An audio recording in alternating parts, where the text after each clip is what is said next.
Halo Sobat Andi Akademi dimanapun Anda berada. Bertemu lagi dengan saya Dina Novitasari di podcast Bincang Inspirasi. Salah satu program dari Penerbit Andi untuk kita bisa berbincang dan berbagi cerita dengan topik ringan dan menarik, namun menginspirasi.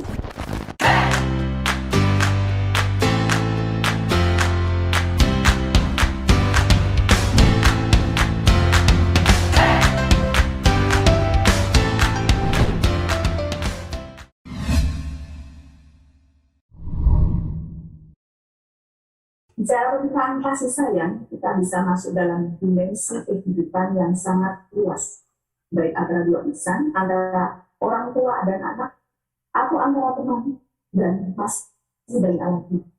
Dan pada hari ini kita kedatangan seorang penulis cantik yang berhasil menuliskan dengan keindahan dari beberapa dimensi kasih sayang yang diciptakan Tuhan dalam bentuk tulisan novel yang tak hanya indah dibaca, namun juga laris manis digemari masyarakat. Dia adalah seorang penulis muda berusia 34 tahun, ibu dari 3 orang anak yang sudah menulis kurang lebih 6 diantaranya sudah diterbitkan dari Penerbit Andi, dan juga menulis skenario, terus kemudian menulis layar lebar dan web series. Langsung saja kita sapa Mbak Aci PM. Halo Mbak Aci, apa kabar? Mbak Dina, hai. Ya, gimana kabarnya? Sehat, alhamdulillah. Ya, sehat ya Mbak Aci ya. Ini posisi di mana Mbak Aci? Posisi di rumah Mbak, di Tangerang. Oh, di Tangerang ya? Mbak Aci. Mbak Aci ini juga mendirikan lembaga pendidikan di bidang kepenulisan yang bernama Rumah Talenta ya Mbak Aci ya, benar ya? Rumah Pena Talenta. Rumah Pena Talenta ya. Ini sudah ada berapa orang Mbak yang sudah bergabung Mbak Aci?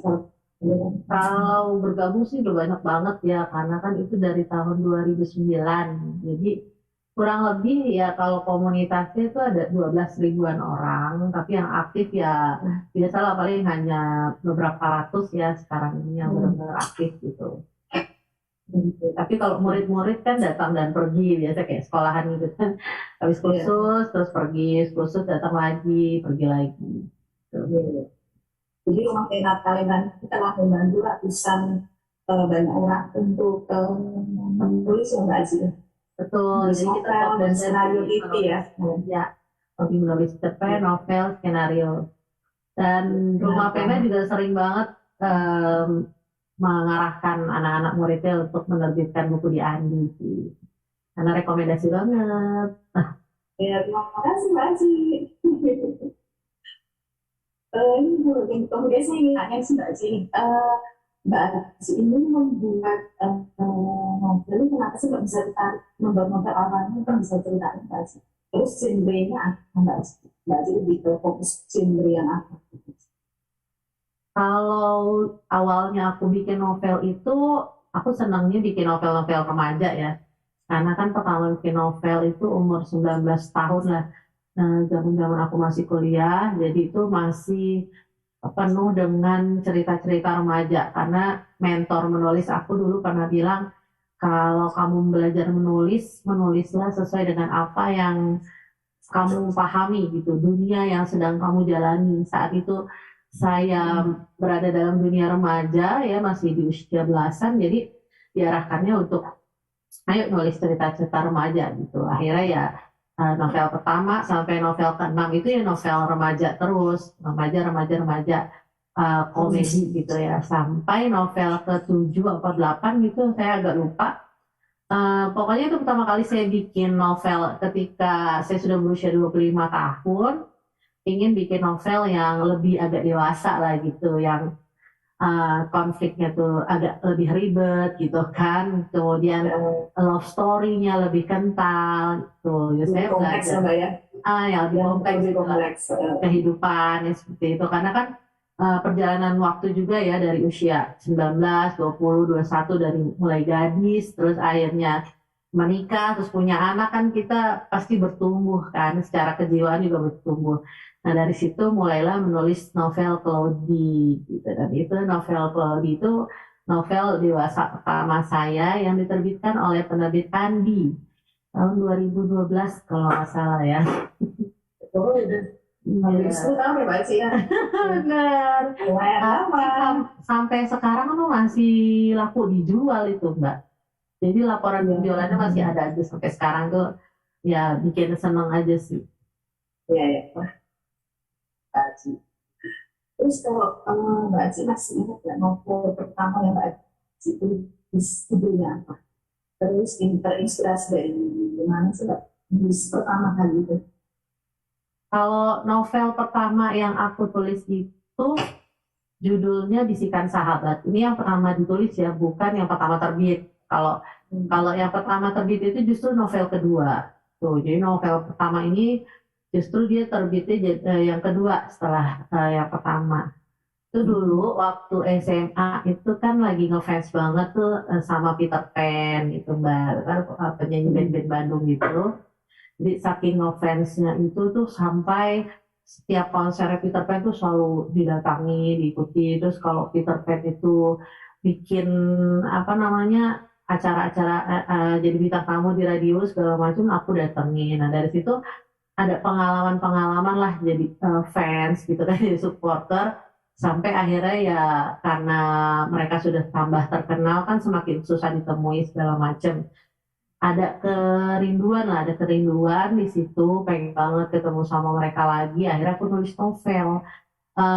novel judulnya Bisikan Sahabat. Jadi suatu hari itu ketemu lah, pernah aku datang ke base campnya dan mereka welcome banget kan ya, welcome terus ngobrol-ngobrol. Ya saat itu Peter Pan juga lagi berusaha untuk jadi band punya album, dan aku juga sedang berusaha supaya bisa jadi novelis. Jadi aku dapat semacam support itulah dari Ariel kan ya. Oke, Ariel. ya waktu itu kan masih Peter Pan ya. Pan ya, betul. Yang masih udah lama banget itu, tahun berapa? 2005 atau 2006? Bukan, aku masih sekolah kalau nggak salah, masih sekolah 2003-an, 2003-an. Berarti kuliah Mbak Aci? Sekitar kuliah ya? Kuliah Masih nggak? sekolah SMA, Oh, SMA kelas ya. 3. Iya, jadi SMA kelas 3 itu yang dikasih support itu kan, yuk kamu selesaikan novel kamu, jadi novelis, terus kita juga di sini berusaha buat jadi band. Mereka kan jadi band, ya band terkenal kan ya, terkenal banget ya. Dan dari situ ya pas lulus SMA, ketika kita udah jauh lah karena Peter Pan kan sibuk banget ya, udah terkenal sekali saat itu. Aku kangen kayak susah banget nih ketemu lagi kan. Akhirnya udah nulis nulis novel tentang band, tentang seorang perempuan yang ngefans banget sama band. Itu akhirnya diterima kan, diterbitkan novelnya. Ya gitu loh, novel pertama yang aku tulis ya, masih culun-culun gitu loh Mbak. Rasanya gimana Mbak Aci ketika di telepon aplikasinya diterima mau diterbitkan, itu rasanya gimana Mbak Aci? Itu rasanya ya pasti seneng banget ya, karena kan bikin novel itu uh, penuh perjuangan ya, karena apalagi waktu itu masih kuliah jadi mengorbankan waktu-waktu buat nongkrong sama teman-teman, waktu main, terus juga di sela-sela mengerjakan tugas kuliah yang numpuk banget kan. Jadinya ada waktu yang luang ya aku gunakan buat nulis. Sehari satu halaman itu sudah jadi fokus lah, jadi fokus, akhirnya jadi habit gitu kan. Jadi habit dari novel 1, 2, 3 sampai sekarang alhamdulillah kan udah 38 novel ya. Karena ya hitungannya kan kalau sehari satu halaman kita rutin 3 bulan udah 150 halaman. Gitu kan, udah jadi satu novel gitu. Jadi itulah yang bikin aku jadi rutin nulis novel kan, nggak terasa tahu-tahu udah 38 novel yang sudah terbit gitu. Di Andi ada berapa ya? Banyak ya. 10 atau 8 ya kayak masalah. Iya, iya, 8. Iya, lumayan lah, banyak di Andi itu. Karena memang kan di Andi tuh dari mulai novel Claudie, Sani, sampai yang terakhir ini kan Cinta Kedua ya, tandem sama murid aku. Jadi Mbak Mondang tuh murid nulis aku. Ini kita nulis bareng buat ditawarkan ke penerbit Andi gitu.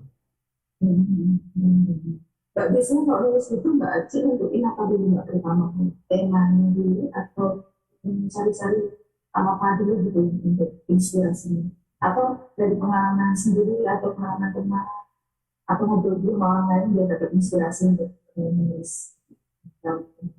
Kalau inspirasi novel aku rata-rata itu ya berdasarkan aku selalu mengambilnya dari pengalaman pribadi dulu, gitu. Pengalaman pribadi kemudian baru aku kembangkan.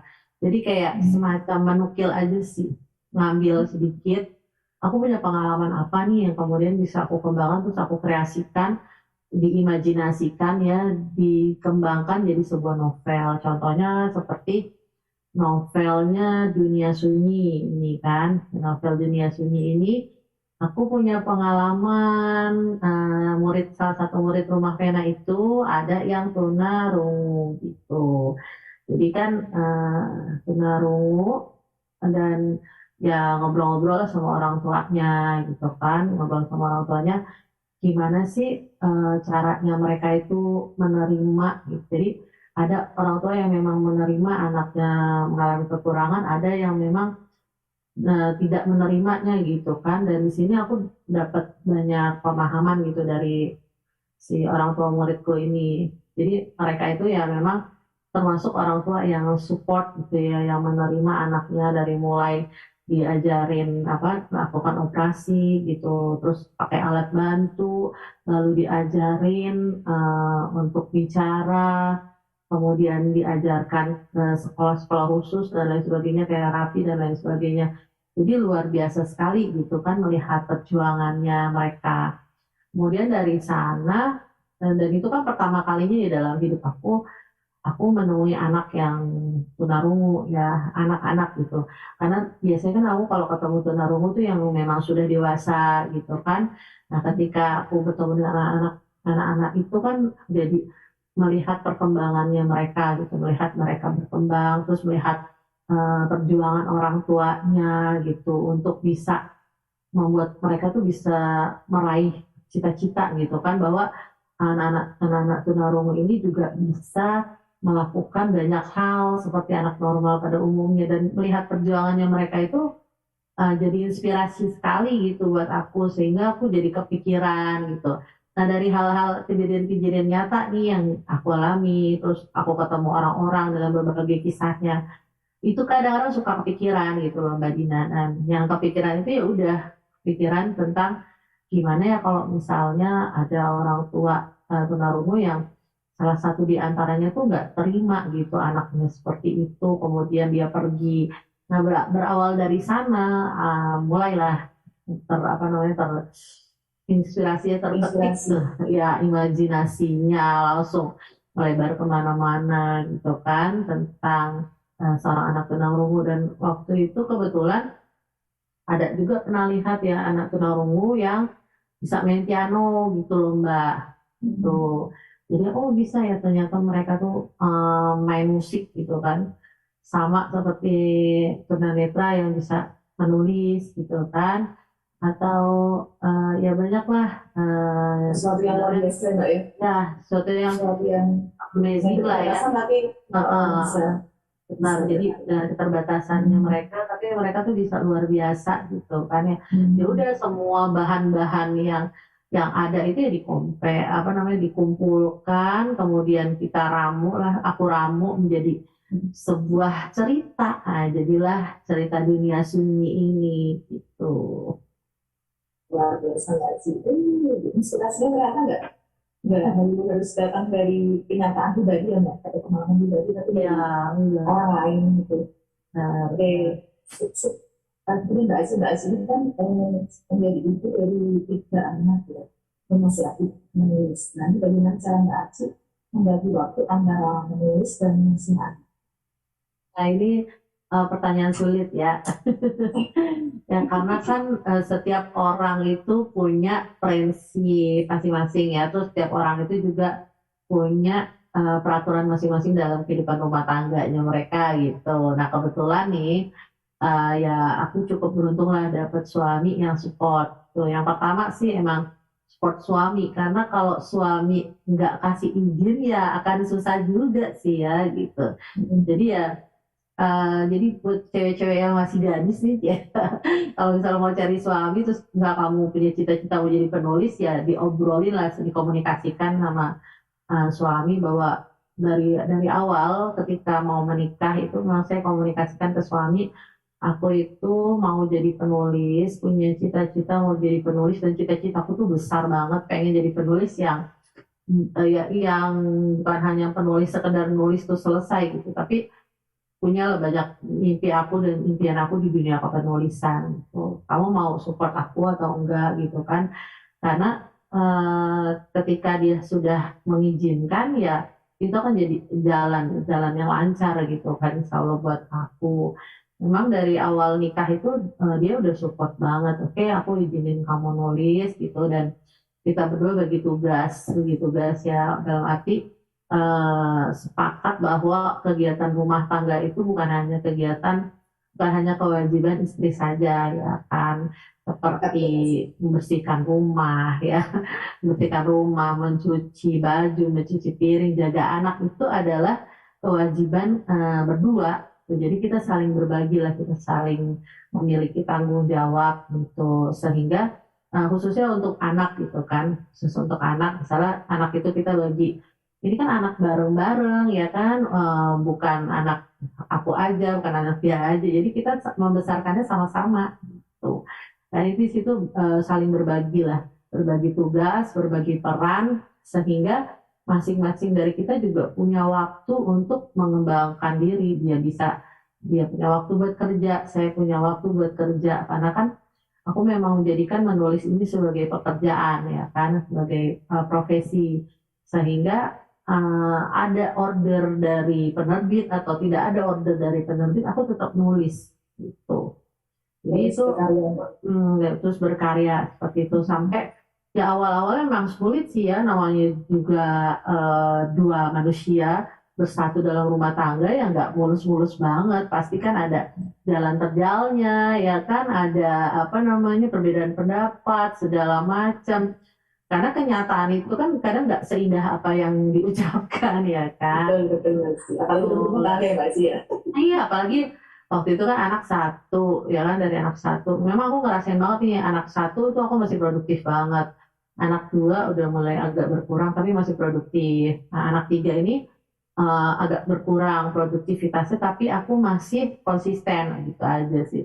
Ya karena kan waktu anak satu masih satu ya, gitu kan. Udah anak tiga kan yang diurus tiga anak gitu. Tapi ya alhamdulillah anak pertama itu kan udah agak besar, udah mau membantu ya kan, urusan rumah, urusan adik, udah mau membantu. Jadi sebenarnya kalau misalkan kita saling sepakat gitu kan, dan minimal meluangkan waktu 1 hari 1 jam aja buat nulis gitu. Rumusnya ya konsisten nulis sehari 1 jam nulis. Mau selama 1 jam itu cuma dapat satu paragraf atau 1 jam hanya dapat satu kalimat ya nggak apa-apa. Yang penting konsisten aja. Sediakan waktu buat nulis gitu. Dan karena saya ibu rumah tangga juga, terus kan mengurus lembaga rumah Vena juga ya. Ada taman bacaan, ada kelas-kelas menulis di sana, dan ngurusin anak juga. Karena ngurusin anak kan saya nggak pakai babysitter sendirian gitu Mbak. Jadi ya kalau suami lagi kerja, apalagi banyak kerjaan kan otomatis beban apa namanya kerjanya dia untuk ngurus anak agak berkurang gitu. Jadi ya fokusnya aku ya ngurusin anak gitu. Nanti kalau udah malam anak-anak udah tidur baru nulis sekitar jam 9, jam 10. Pokoknya udah malam itu waktu-waktu yang tenang lah. Emang sih capek gitu ya, dan apa menguras tenaga lah. Tapi kalau kita suka ya, kalau aku pribadi sih karena aku suka nulis, jadi secapek-capeknya ya aku nulis gitu. Ya seminim-minimnya hanya satu paragraf pun gitu kan, yang penting nulis gitu Mbak. Berarti jadi tips buat para pemula yang mau menulis istilahnya itu harus meluangkan waktu yang paling enggak Betul, jam, maksud dari dirinya sendiri itu menetapkan kayak semacam motivasi, aku sehari harus nulis sekali nggak 1 atau 2 jam, terserah mau hasilnya 1 lembar atau cuma berapa paragraf itu nggak masalah, nggak sih, yang penting konsisten itu ya, konsisten mau konsistensi nulis. Karena kadang-kadang kita jujur ya, ketika seorang saya pribadi kalau misalnya menulis tapi aduh nggak ada inspirasi untuk menulis ya, gitu lah Pak Aji, gitu kan udah karena capek juga di kantor, di rumah udah capek gitu. Jadi memang saya setuju banget sama Mbak Aji yang pernah konsisten ini. pernah waktu itu almarhum ayahku kan meninggal ya tahun 2010. Itu benar-benar blank ya, jadi nggak punya ide apa-apa gitu kan. Dari selama 1 minggu 2 minggu aku nggak nulis apa-apa, sama sekali nggak nulis, sampai akhirnya aku balik ke laptop dan aku hanya menuliskan satu kata, terhempaskan, terhempaskan, terhempaskan, karena itu yang lagi aku rasain ketika ayah aku meninggal tuh. Yang aku rasain tuh aku seperti terhempas jauh banget gitu dari, ya, dari banyak hal, jadi merasa merasa sangat jatuh sekali. Dan itu yang aku tulis, terhempaskan, terhempaskan. Itu aku nulis kata itu berulang-ulang itu sampai 20 halaman. Sampai di halaman 21 itu muncul kata-kata yang lain sehingga jadi satu kalimat. Dan itu di luar kesadaran ya. Jadi hanya semacam kesedihan-kesedihan aku ya keluar semua di situ. Tuh, tapi pada akhirnya aku tuangkan semua selama 2 tahun ya. Jadi setiap aku sedih ingat ayahku, aku tuliskan itu. Tuliskan itu lama-lama jadi novel. Sebetulnya jadi novel sekarang. Judulnya Kekasih Cahaya. Iya. Kasih cahaya yang baik. Sekarang Mbak Aji kan kemarin habis launching novel Cinta Kedua yang baik. Di novel ini kan Mbak Aji menuliskan dengan manis tentang kisah percintaan dan kembali cinta lama. Salah satunya dengan pasangan masing-masing sebelumnya ya. Gitu. Jadi menurut Mbak Aji dalam kehidupan sehari-hari apakah memang banyak kita jumpai kesempatan kedua dengan menurut Mbak Aji? Kalau kesempatan kedua itu ya aku sering melihat gitu kan, sering lihat bukan hanya tentang cinta aja sih sebenarnya kan. Kalau soal kesempatan kedua itu misalnya kita mengalami kegagalan dalam bikin novel gitu kan, kita punya dapat kesempatan kedua untuk bisa menulis yang lebih baik, atau kegagalan dalam membina sebuah hubungan gitu kan, dalam suami istri ada komunikasi yang gagal, yang rusak, kemudian nyaris bercerai segala macam, selalu ada kesempatan kedua untuk memperbaikinya gitu kan. Nah, jadi itu sering banget ya, apalagi ketika teman-teman aku juga udah menikah, kemudian mereka banyak menemukan problema-problema pernikahan, kemudian curhat sama aku ya. Aku selalu hanya sharing aja ya, berbagi pengalaman aku udah nikah duluan, udah aku sharing kalau misalkan kesempatan kedua itu dalam pernikahan tuh pasti ada gitu kan ya, selama kesalahan yang diperbuat itu memang bukan kesalahan yang fatal gitu kan. Kayak misalnya kalau udah selingkuh, kalau menurut aku kalau udah selingkuh tuh ya udah fatal lah ya gitu. Kayaknya udah susah banget dimaafkan kayak gitu. Jadi kalau misalkan ya hanya masalah-masalah yang sebenarnya masih bisa dikomunikasikan, masih bisa diperbaiki, yaitu kenapa nggak kasih kesempatan kedua gitu kan ya. Itu kalau udah menikah.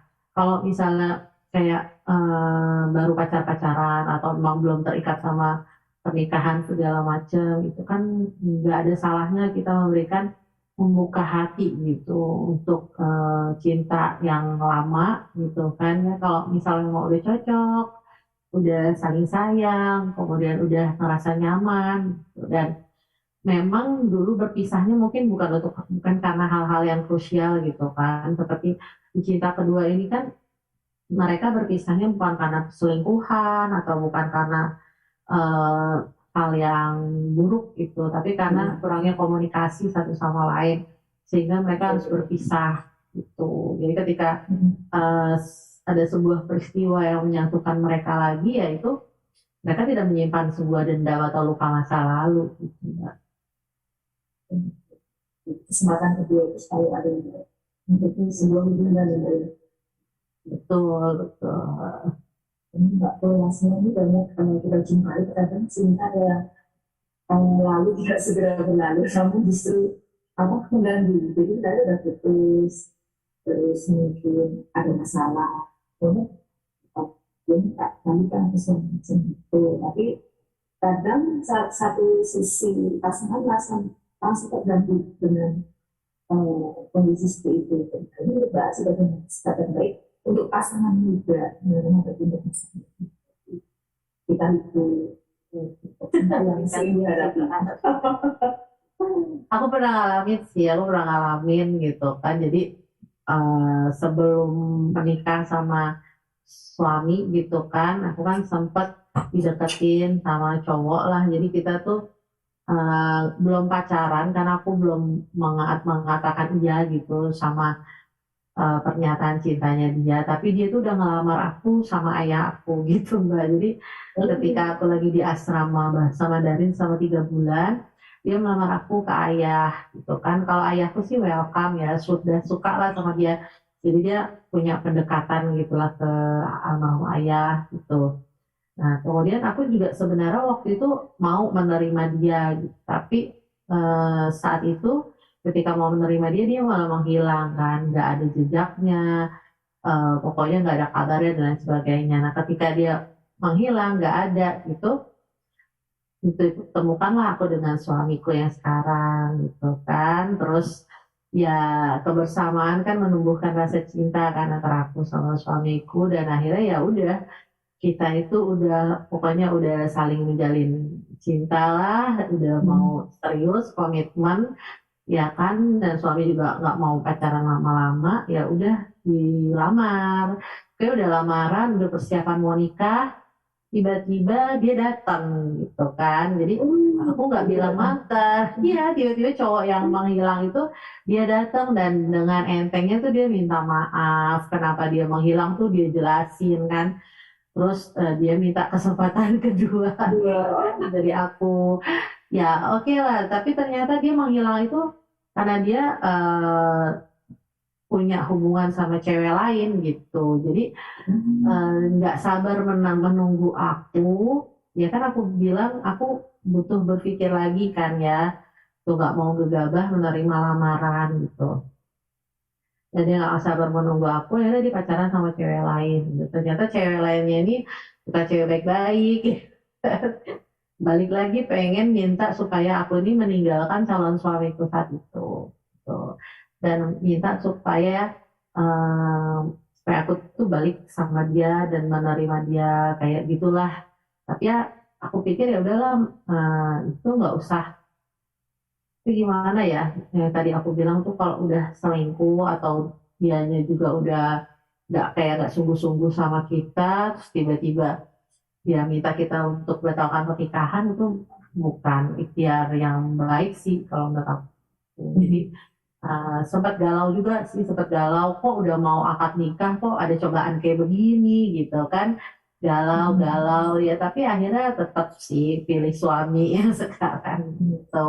Jadi memang harus banyak berpikir ya ketika akan menikah segala macam. Jadi memang kadang-kadang kalau kita mau nikah kan suka ada cobaannya aja ya kayak gitu. Jadi ya memang kalau misalnya udah serius sama satu cowok dan udah yakin, udah mantap sama dia, ya terus ada si mantan misalnya gitu yang datang lagi, yang tiba-tiba tuh yang tanpa perasaan bersalah, yang tanpa perasaan bersalah kan minta maaf ya kan, kayak mantannya si Hans di Cinta Kedua itu ya udah. Iya, tiba-tiba aja dia datang gitu. Terus kayaknya dengan polosnya tuh minta supaya Hans memaafkan dia. Ya, nggak semudah itu Maimunah ya. nggak mudah kan. Apalagi itu karena selingkuh ya kan. Itu jadinya ya harus hati-hati. Jangan sampai kita terkena rayuan mantan. Gitu, harus berpikir logis dan jangan terjebak sama perasaan masa lalu. Karena kita udah komitmen sama yang sekarang.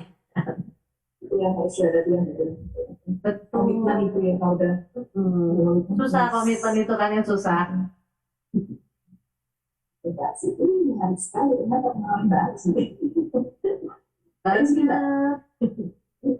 ini nggak mengenali novel dunia seni, bicara tentang kekuatan kasih seorang ibu terhadap anaknya mbak di situ yang mengalami keterbatasan tadi nggak juga ada ceritanya tunarungu itu kan kekuatan kita sebuah keluarga dalam menghadapi cobaan itu dari novel dunia seni itu mbak Aziz ini apa sih mbak sebenarnya yang ingin disampaikan ke para pembaca?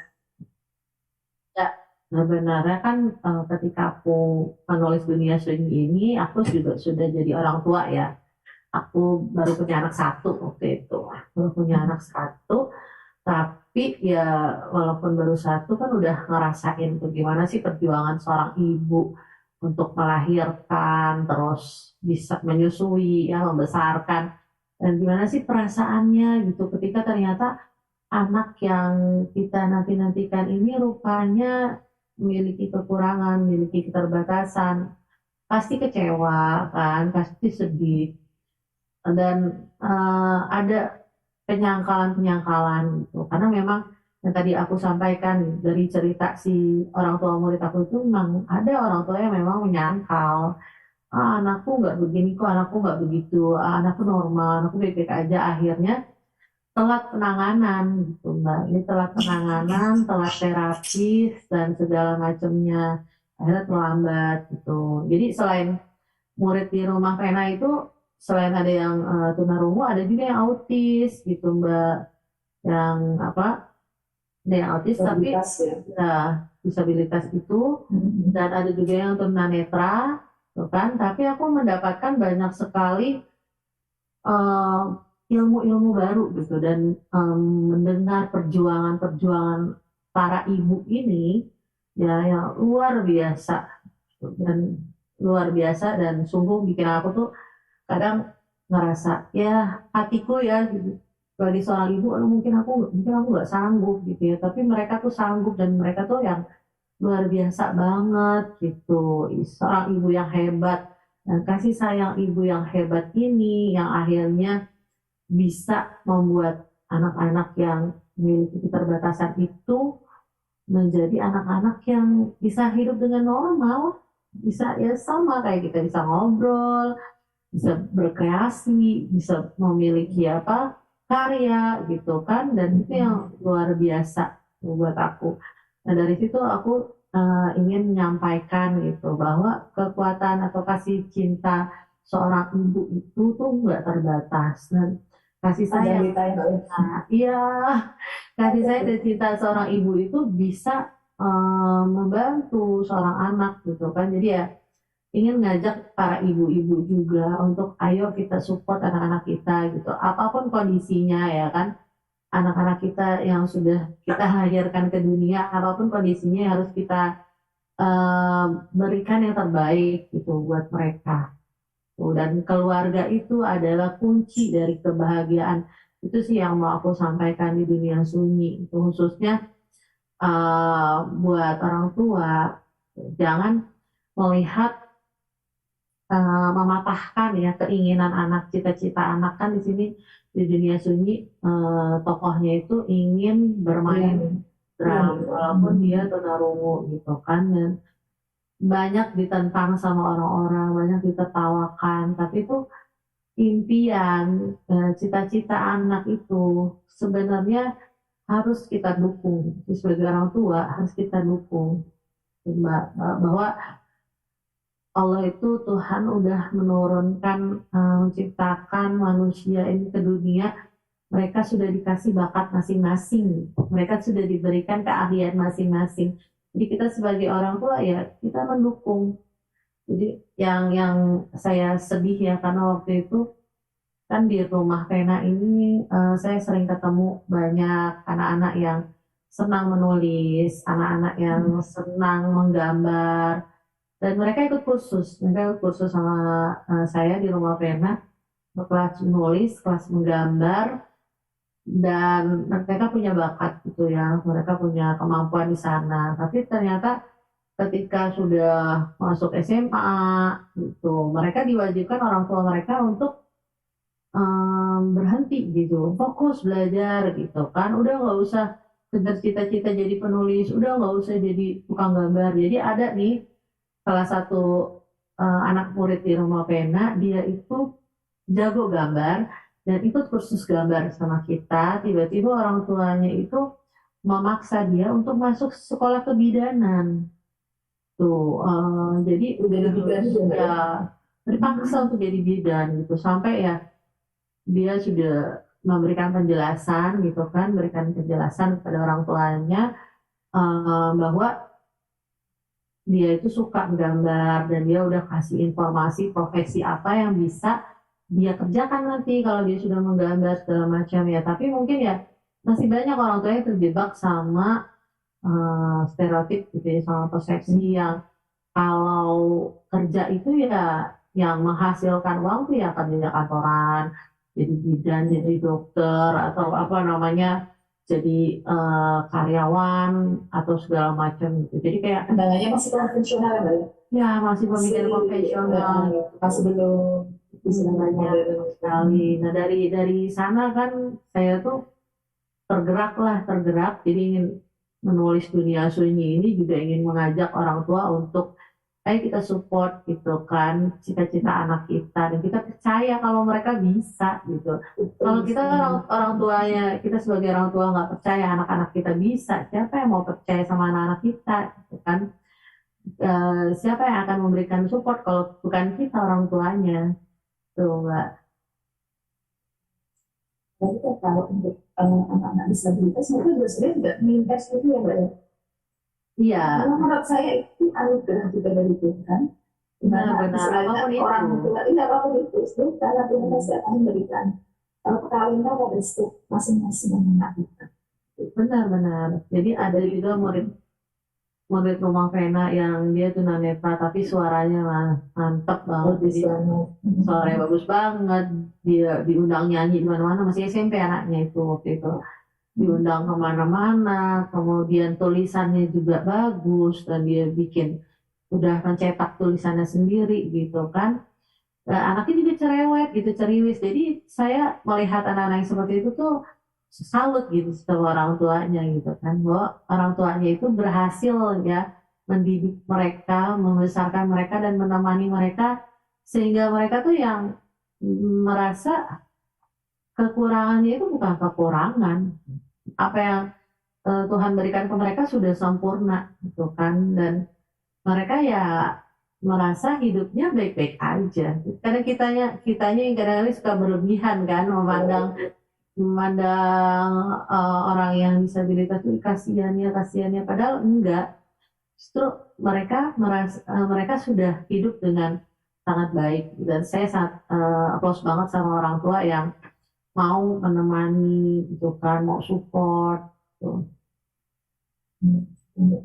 Terus enggak sih. Jadi memang harus selalu bersyukur ya Mbak ya, apapun kondisi anak-anak yang belajar sama Tuhan. Nah itu gak sih kalau kita tarik cinta kedua dalam dunia syukur, kita sama-sama tentang cinta yang sebenarnya bersama, supaya cinta kedua ini kesalahan dengan orang. Bagaimana Mbak Acik menilai arti kata cinta sendiri? Berat ya. Kalau menurut saya sih kata cinta sendiri itu adalah sesuatu yang universal ya, bukan hanya terbatas sama cinta perempuan sama laki-laki gitu, tapi juga bagaimana cinta antara seorang anak kepada orang tuanya tuh. Bentar, ini suara ajarnya terdengar nggak sih? Enggak. Dengar. Ini presentasi. Ya, jadi cinta ini universal ya Mbak Ibu yang jadi menurut aku ya cinta itu universal, sesuatu yang susah ya diungkapkan sama kata-kata ya, yang bahkan kalau bisa didefinisikan itu juga susah. Tapi menurut aku ya cinta itu adalah sesuatu yang kita memberi gitu, kita banyak memberi tanpa kita mengharapkan kembalian. Kita memberi tanpa kita memberi aja, kita memberi, memberikan kasih sayang, memberikan yang terbaik untuk orang yang kita cintai. Kalau menurut Mbak Aziz, arti penting keluarga, apa Mbak Aziz? Keluarga. Keluarga itu adalah, bagi saya keluarga itu adalah pintu kebahagiaan ya. Jadi kalau misalnya keluarga rusak, keluarga nggak kompak, bertengkar atau gimana, rasa-rasanya kebahagiaan tuh mau kita dapat apapun, dapat uang, misalnya dapat uang 1 miliar, 2 miliar, tapi kalau keluarga berantakan tuh rasanya nggak bahagia gitu. Karena keluarga tuh kebetulan kan saya memang dibesarkan sama orang tua yang mengajarkan untuk saling menyayangi ya, saling sayang antara adik sama kakak gitu. Adik sama kakak itu harus saling support, adik sama kakak itu harus saling mendukung seperti itu. Jadi nah ajaran-ajaran seperti itu ya sampai sekarang kami kakak beradik itu ya ada 6 kan saudara gitu. 6 bersaudara ya selalu berusaha untuk rukun walaupun sering berantem, tapi dengan sering Biasa. berantem itu ya biasa lah ya, sering berantem apalagi kalau udah punya ipar ya kita berantem sama ipar segala macam, tapi tetap bisa baikan lagi, tetap bisa rukun lagi karena kan benci-bencinya kita sama keluarga itu tetap ada darah kita sama mengalir di sana, dan sejauh-jauhnya kita lari dari keluarga kita kan balik lagi kepada keluarga kita gitu. Dan orang yang pertama kali membantu kita saat kita kesusahan, saat kita kesulitan itu ada keluarga tuh. Jadi buat saya keluarga itu pintu kebahagiaan, dan keluarga itu adalah sesuatu yang harus dirawat, sesuatu yang harus dipupuk. Jadi berantem mah wajar. Kalau berantem berantem saling teriak kesel-keselan terus baikan itu wajar, daripada diem-dieman tapi nggak pernah ketemu bertahun-tahun, tahu-tahu udah Ya. daripada nggak diem-dieman bertahun-tahun terus akhirnya pisah, diem-dieman nggak ketemu, tahu-tahu ketemu di kuburan, ya kan nggak seru gitu. Memang terus diungkapkan ya mereka. Apabila Benar, ada ya. masalah di keluarga juga Jadi komunikasikan gitu. komunikasi itu yang penting ya. Kadang-kadang emang pahit sih ya kan, kalau kita komunikasikan atau ada masalah-masalah yang menurut kita tuh harus kita sampaikan daripada cuma diem aja. Justru kalau dieman ya malah tidak terbentuk sebuah hubungan gitu menurut saya. Kesel diem, marah diem gitu. Karena ya, mas males. Belum kan yang banyak dikomunikasikan. Ya, dikomunikasikan. Ya kalau ada perbedaan pendapat ya wajar ya kan. Nanti ketemu jalan tengahnya gitu. Pasti kan di antara saudara-saudara, di antara keluarga itu pasti ada penengah ya kan. Pasti ada orang yang memang lebih bisa berpikir jernih gitu. Enggak sih. Enggak sih. Anak melihat orang tua kan sebagai role model ya. Ini bagaimana seorang ayah bisa melakukan, ibu ini akan menjadi panutan bagi seorang anak laki-laki yang melakukan kasihnya kelak dan menjadi kalau itu anak perempuan yang bertenaga akan memiliki pasangan. Berbeda dengan cerita di dunia sendiri bagaimana pemakaian ayah itu dengan anaknya. Kalau misalnya tokoh ayah yang di dunia seni ini memang aku ngambilnya ya ada satu karakter gitu di kehidupan nyata sih, dari cerita-cerita gitulah biasa. Tadi aku bilang jadi aku banyak dengar cerita dari orang-orang gitu, terus aku banding-banding lah, jadi apa itu tambah-tambahin jadilah sebuah cerita gitu. Dan aku mengambil karakter nih dari cerita nyata juga sih. Jadi ada bapak yang nggak bertanggung jawab gitu kan, melihat anaknya berkekurangan seperti itu. Jangankan anak yang berkekurangan ya, anak yang normal pun, atau dalam arti anaknya tidak memiliki keterbatasan apapun, tuh kan orang banyak ayah-ayah yang minggat tuh, yang tidak bertanggung jawab terhadap anaknya itu banyak banget kan. Jadi aku di sini ingin menyorot itu bahwa ayah-ayah yang pergi entah kemana. Semoga nanti bisa kembali lagi, bisa balik lagi, dan bisa memperbaiki hubungan yang rusak, gitu kan. Walaupun memang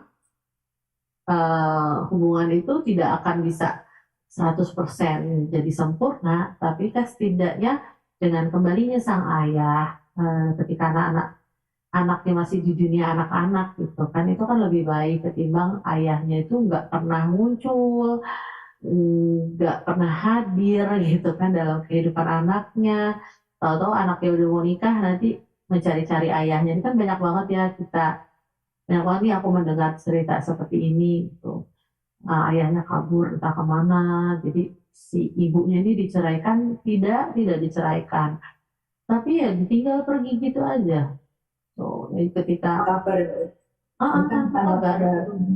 Dan beberapa kali aku mendengar cerita itu dari sang anaknya ya, jadi korban anaknya itu, aku ngerasa sedih aja, ngerasa kaget gitu ya, ada ya ayah yang kayak gitu, ada ya papa yang kayak gitu kan. Jadi di novel Dunia Sunyi ini aku menuliskan si tokoh ini mengalami perubahan gitu kan, mengalami proses psikologi gitu. Ada alasan-alasan kenapa dia seperti itu sampai akhirnya dia mau berubah gitu kan, mau menyadari kesalahannya, mau menyadari eh, apa, memperbaiki lah ya, mau memperbaiki apa yang sudah dia tinggalkan gitu kan, kerusakan yang sudah dia tinggalkan itu ketika si tokohnya masih di usia 10 tahun gitu. Jadi belum belum sampai dewasa gitu kan, sampai harus cari anaknya gitu.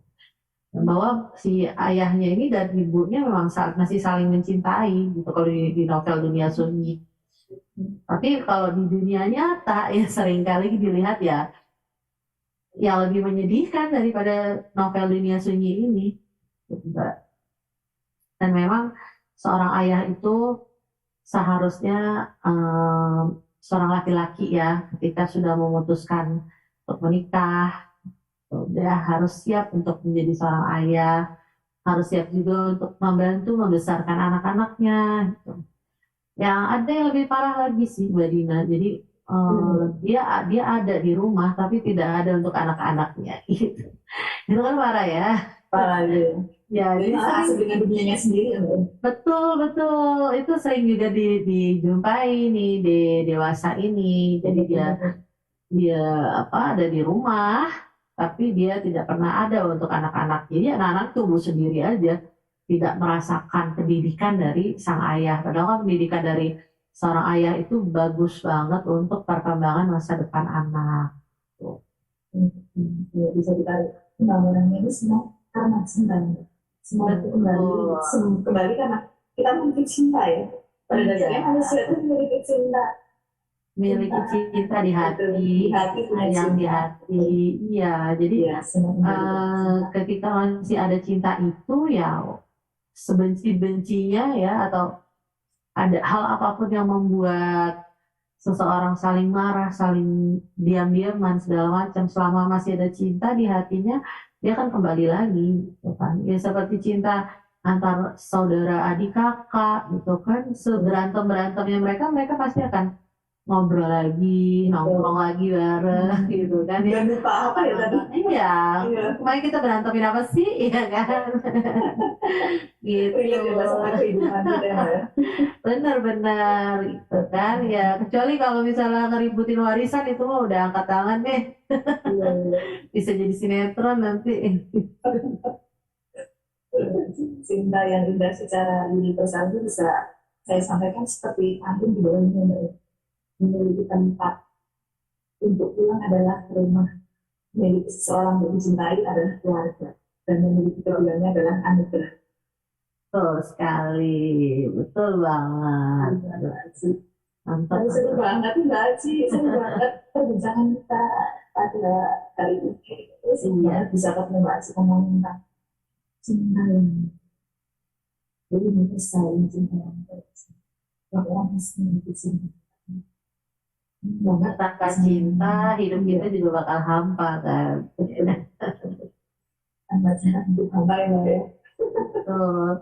Kalau buat penulis kalau misalnya nggak cinta menulis ya dia tidak akan menulis dengan menyenangkan. Betul.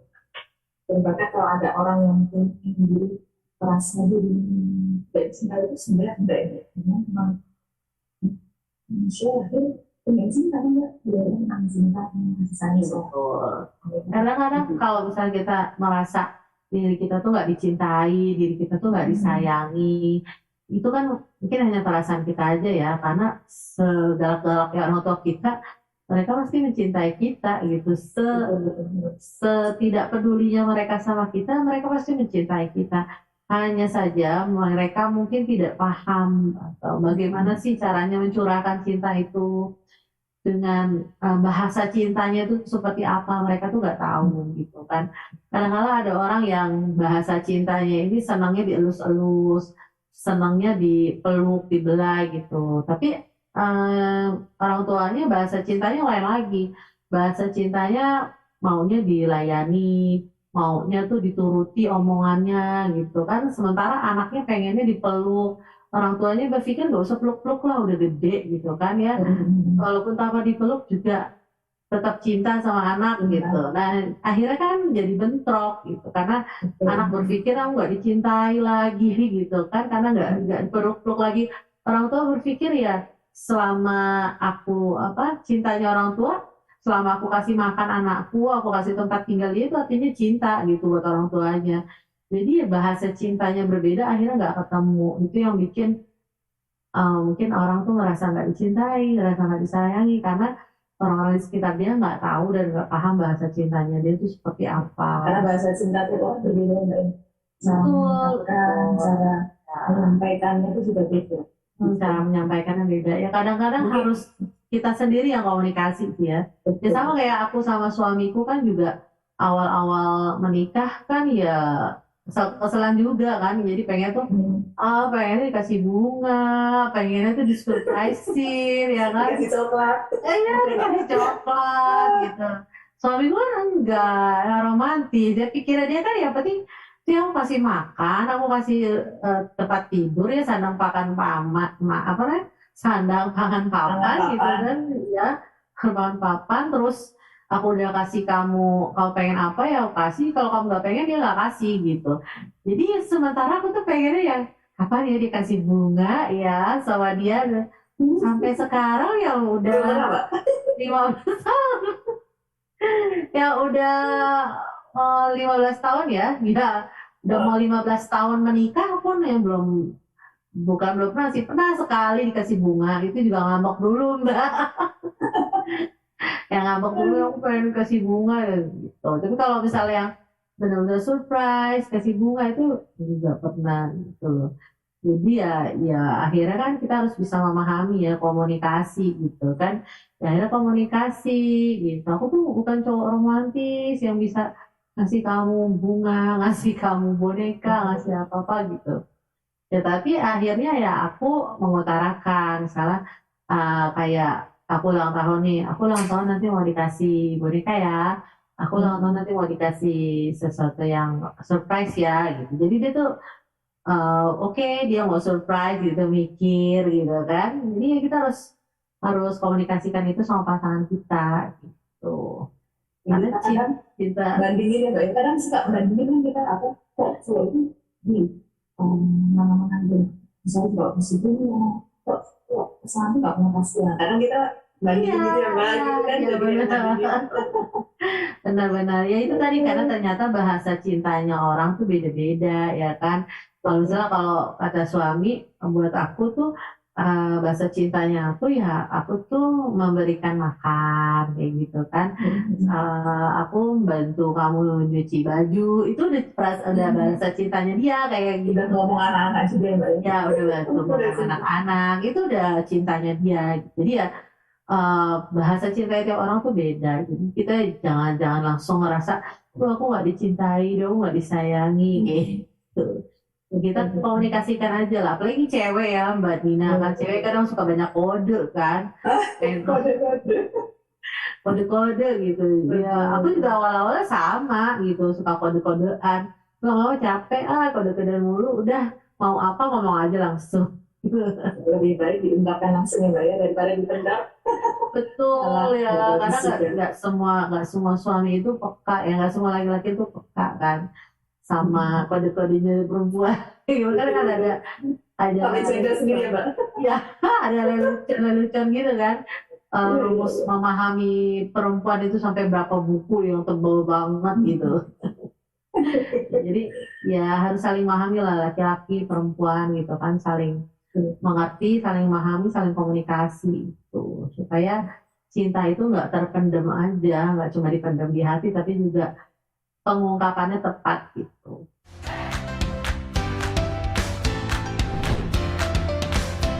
Traveling atau menulis?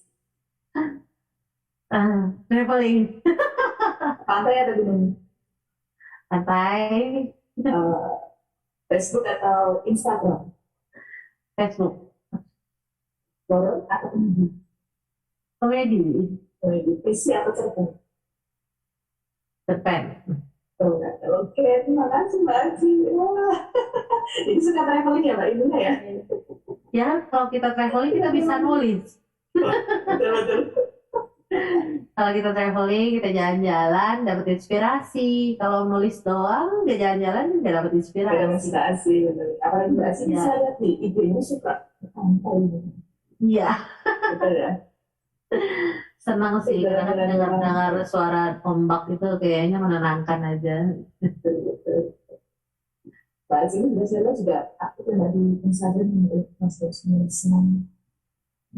Lumayan sih, lumayan aktif di Instagram, tapi lebih aktif di Facebook. Jadi kalau di Facebook itu udah kayak tempatnya curhat-curhat kayak gitu. Iya,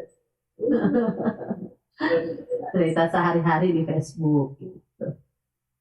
mungkin Mbak Aci nanti mau menulis lagi pendidikan di kreatif ya Mbak ya, Mas selanjutnya. Iya, siap Ditunggu banget dong. loh, ditunggu banget Mbak Aci. Iya, aku lagi kemarin-kemarin kan lagi sibuk sama kakak, nanti bakal sibuk lagi sama skripsi, lagi ngambil S1 pendidikan anak usia dini gitu. Jadi lagi belajar-belajar tentang ilmu pendidikan anak gitu lah. Semoga lancar ya Mbak studinya, untuk keluarganya, Amin, untuk karirnya, untuk semuanya. Semoga sehat selalu Mbak Aci ya. Terima kasih. Iya Mbak Aci, terima kasih sudah mau datang di acara Bincang Inspirasi dan Lain-Lain. Semoga bisa menginspirasi Sobat Andi Akademi dimanapun berada. Dan sampai jumpa di acara Bincang Inspirasi berikutnya dengan spesial guest yang pastinya nggak absen lagi. Oke, terima kasih, Ben. Dah. Bye.